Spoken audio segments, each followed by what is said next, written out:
We're talking all things to do with Ethereum, one of the most popular coins besides Bitcoin. Joining me today to discuss this is Brian Norton, COO of MyEtherWallet. Brian, it's your first time on the show. Welcome to Kitco.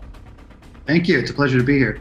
Brian, before we talk about MyEtherWallet and your platform, let's talk about the use cases of Ethereum. For those of us who may not be familiar with the technology, can you, just in layman terms, describe the technology behind Ethereum, why it was created, and what the major use cases are for today?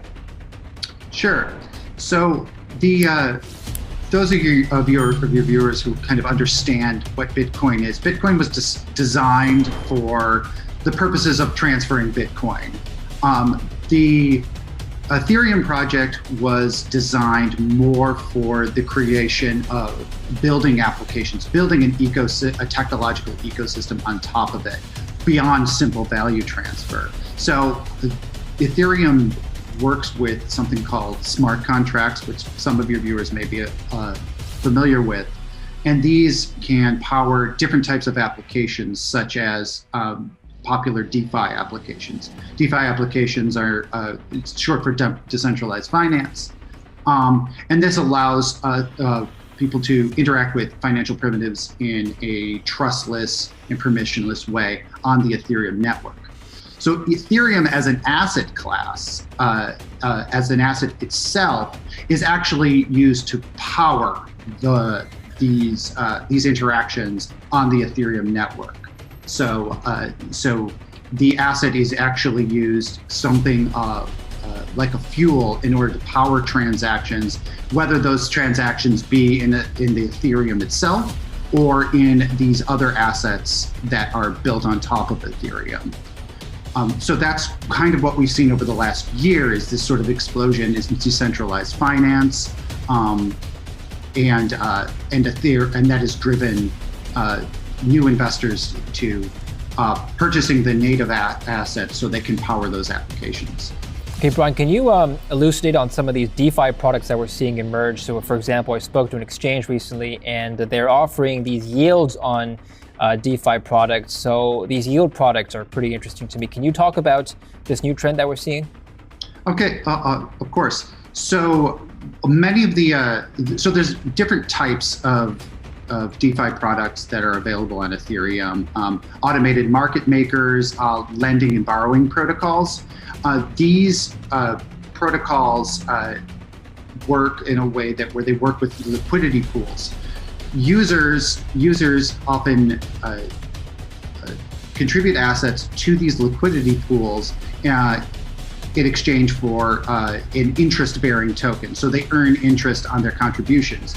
In addition to that, the yield farming was sort of introduced this year, which is an interesting addition to additional way of seeking yield on Ethereum, in which governance tokens are issued to liquidity providers, and those tokens, while nominally don't having any monetary value,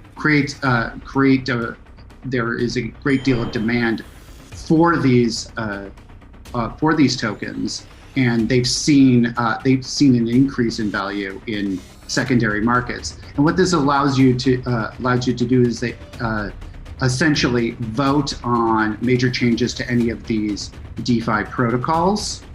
And some of these are quite valuable because we've seen an exponential increase in DeFi engagement over the last year. Last year, just before this time in February, DeFi had about $1 billion of total value locked across the entire ecosystem.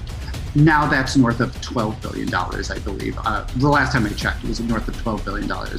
So a small fraction of the overall financial market, but huge growth just in a short period of time. Yeah.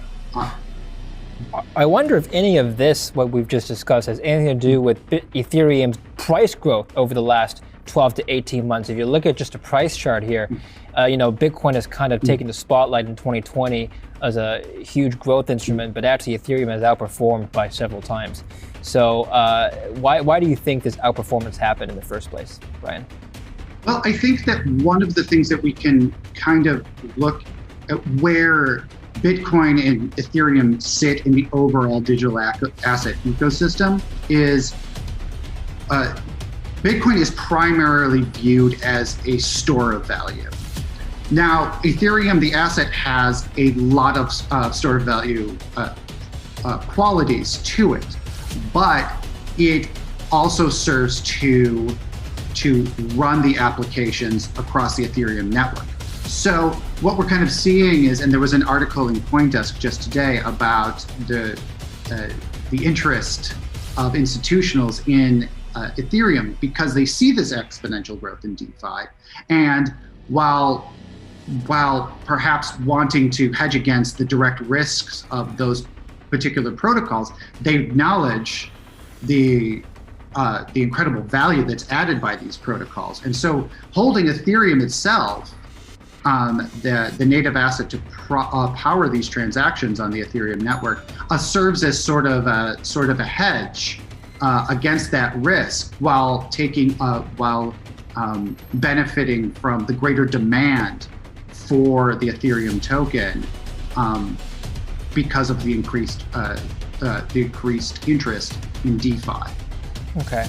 Now, there was an article about an interview that you did recently in which you said that you're doubling down on Ethereum this year. Can you elaborate on what that means and why?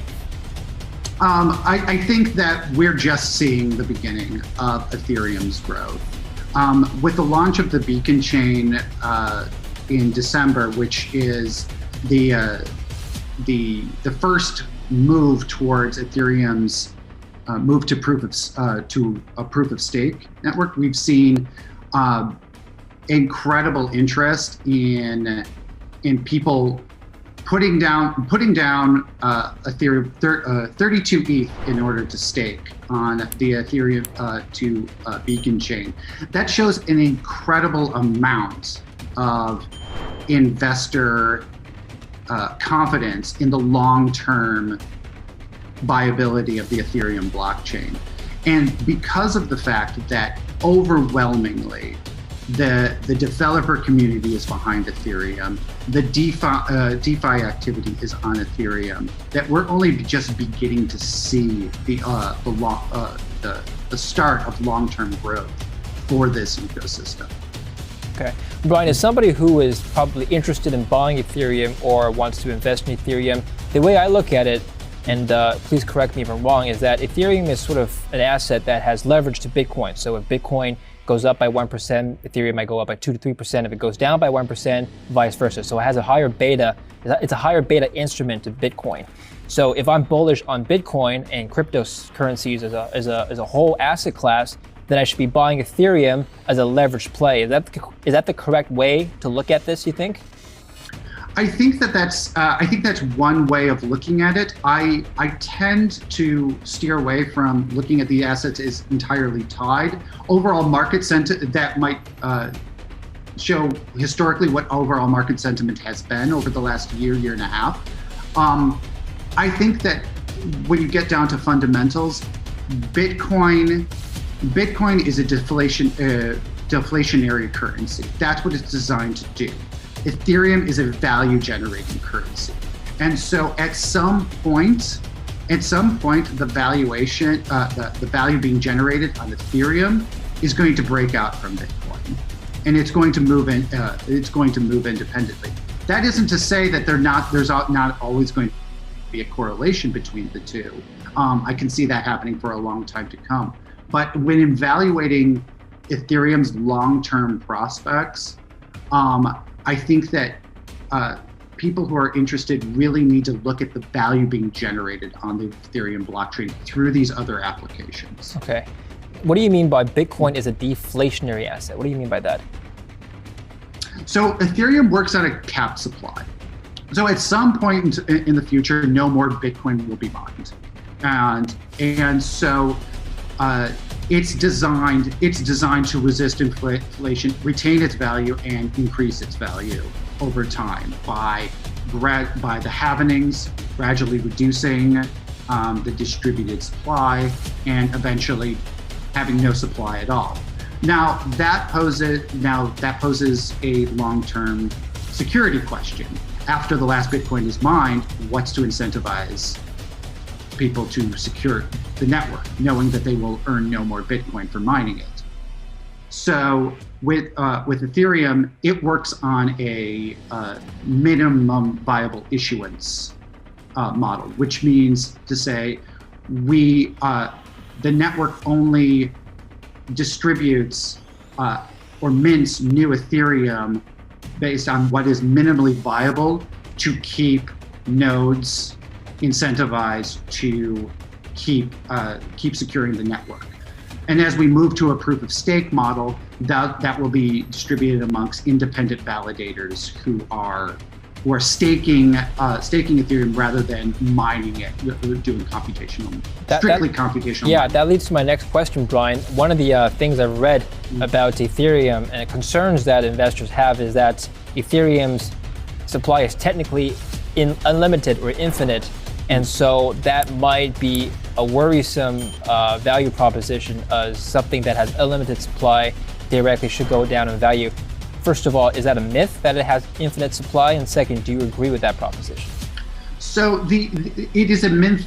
I think the term infinite supply is misleading.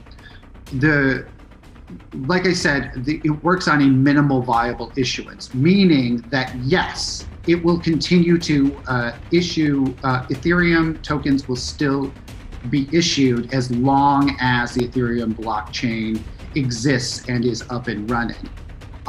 But its issuance will gradually decrease over the course of time. It will only issue enough to incentivize validators to continue to secure the network. So that ensures the long-term viability of Ethereum. So Ethereum's scarcity is actually driven by its use rather than its issuance. So what will drive the price up, which will drive demand up, is actual value creation on the network. The more things that are built on Ethereum, the more demand there will be for the supply of Ethereum, and as issuance drops over time, that the value of Ethereum as a token should increase. Obviously, it depends on our ability to continue viable development and to increase activity on the network. So there is a theoretical cap, is what you're saying, the supply. Theoretically, there could be. Okay, well, it's not a definite cap, it sounds like. So maybe the demand-supply fundamentals are different for Ethereum than for Bitcoin, right? Can you describe in layman terms the differences in the fundamentals? Of course. So I think I touched on it a little bit. So value creation on Ethereum drives demand. So you need Ethereum to process any transaction on the Ethereum blockchain. That's what drives demand. Bitcoin doesn't have any inherent utility. So it requires that supply cap in order to retain its value. Without that, there's nothing inherent to Bitcoin that drives its demand. What drives demand on Ethereum is actual usage of the network for the building and executing transactions on these other applications. Okay. So what technological innovations do you see being built on Ethereum going into the future? I think a few years ago there was talk of a world computer being built on Ethereum and perhaps a new internet. That kind of fizzled out. First of all, what happened to that? I think that, I don't think it's gone away, but I do think that at this stage in our development, we understand that we're definitely a ways out. But I think that what we're seeing now is a lot of innovations in terms of cross-chain composability. There's a lot of, alongside Ethereum, there's also Ethereum-based chains and side chains to do all sorts of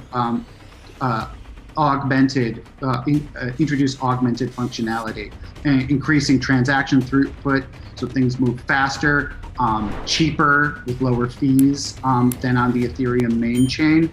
And so I think that what we're going to see is use cases popping up alongside other chains that are compatible with the Ethereum main chain that will allow new use cases to be introduced over the course of the next year. So I don't think that the world computer idea is entirely dead, but it's evolving to evolve these other cross-chain possibilities. And just in relation to price now, given these technological developments that you foresee, what's a reasonable price that you think Ethereum could evolve into? We're seeing 1270, 1280 right now as we speak. What's next? So typically speaking, I don't like to speculate on actual prices, but I do see. I think it's entirely reasonable for us to be seeing this price, double by mid-year. Just if demand continues the way it has. Okay, Brian. Finally, why don't we talk a little bit about MyEtherWallet now? Can you tell us a bit about your platform? Of course. So MyEtherWallet is a non-custodial wallet solution that allows users to interact with Ethereum-based applications such as DeFi applications while maintaining custody of their assets. We have a number of different products that allow users to do this. We have a web-based product, which is our flagship product that was launched in 2015. Just about a month after Ethereum itself launched to mainnet. We have a fully fledged mobile app that interacts with the web and has augmented functionality with the web. And we also have a browser extension. So we really give a whole host of key management options for users who want to maintain their own funds and interact with these different applications in a trustless and permissionless and privacy-oriented way.